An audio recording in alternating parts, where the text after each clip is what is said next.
With Brian's forecast calling for a bitterly cold weekend, craft expert Denise Wild has some really fun ideas for indoors that can help cheer you up.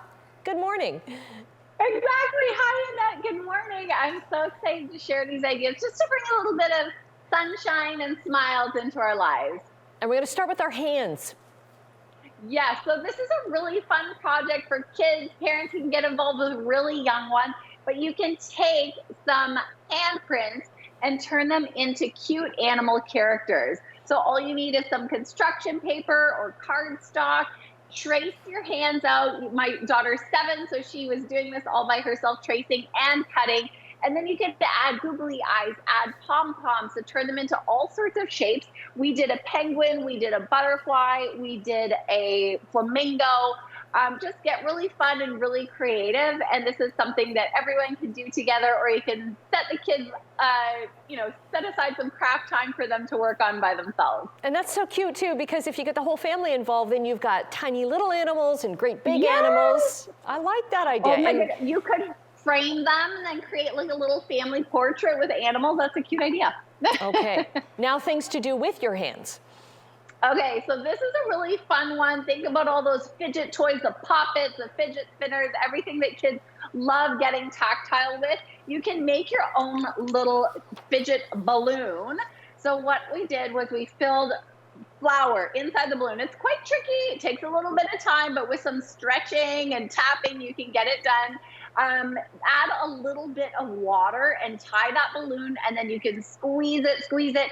I tied on some yarn to create little bits of hair, and then you could also add some googly eyes, or you could just draw on with a Sharpie some eyes. Here I am tying the yarns on the top of the balloon, but then you have these cute little fidget squeezy, almost like stress balls, fidget toys. Everybody loves playing with slime and Play-Doh, and this is, less messy, and you can make it yourself.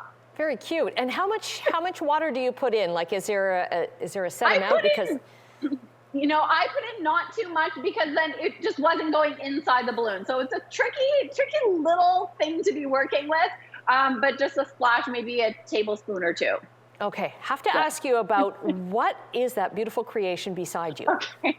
Yes, so I had this big blank space above my living room couch, a big blank wall, and I knew I wanted something on it. I knew I wanted white. I knew I wanted some type of texture. So my next idea for, beating those winter blues and for getting creative is to make your own statement wall art. Now, these are just large plain canvases, and I glued on some fake flowers on. I had a whole bunch of flowers that I ordered in, and glued them all with a hot glue gun individually.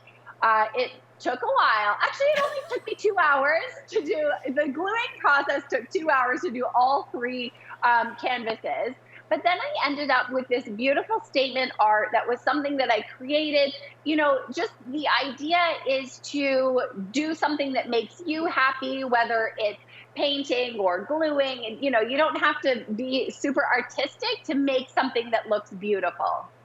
I was exhausted watching you doing that.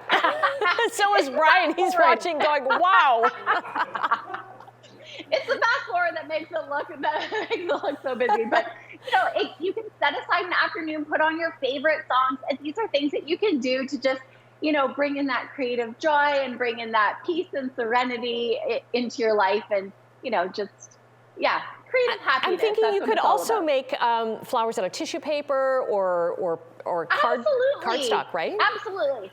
Feathers, anything that you want. My idea was that I wanted some texture. I've done similar wall art just using cardstock before, actually. I cut it all into little triangles, I cut it into squares. This is a large version I just happen to have on my desk. I cut it into small squares, and then I folded them into triangles like this. I had all different colors of blue, all different shades of blue, and then I glued it onto the canvas, and it gave me this really cool geometric look, and I kind of did it ombre too. So many things that you can do just by, looking at a blank space and imagining what it is that you want there.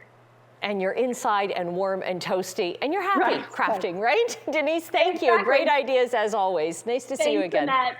Great to see you too. Happy Friday.